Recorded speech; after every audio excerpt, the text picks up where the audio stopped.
Cette personne est nostalgique, c'est quelqu'un qui repense à vos souvenirs, à vos moments de partage.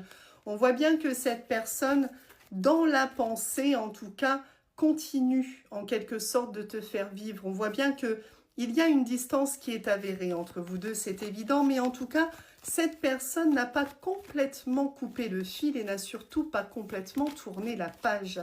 Alors, on va aller voir un petit peu ce que tu dois attendre venant de cette personne-là. Est-ce que c'est quelqu'un qui va uniquement faire que de penser ou alors est-ce que c'est quelqu'un qui va prendre une initiative?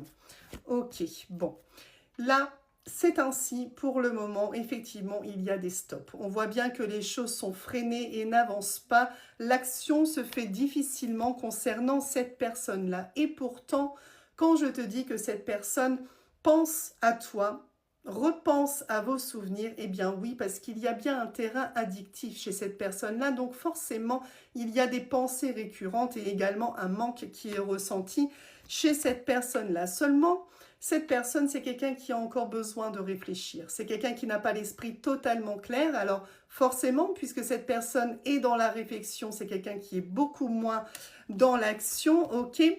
Il y a quelque chose qui vous relie tous les deux, hein. On a cette carte d'âme sœur, on voit bien qu'il y a, quoi qu'il en soit, une connexion. Je pense que tu peux, de temps à autre, ressentir certaines choses qui te laissent sous-entendre que ça n'est pas venant de toi. Et effectivement, cette connexion peut te faire ressentir ce que ton autre ressent.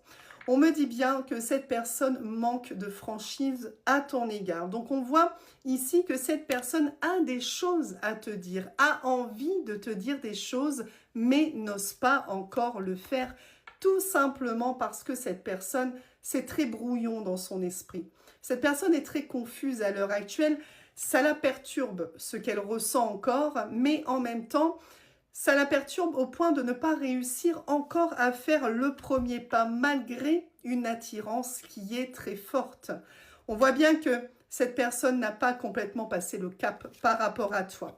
On me dit bien que quoi qu'il en soit, il y a un oui concernant votre histoire. Ici, pour moi, ce n'est pas clôturé complètement. On a, quoi qu'il en soit, un retour de communication, une histoire qui est encore possible.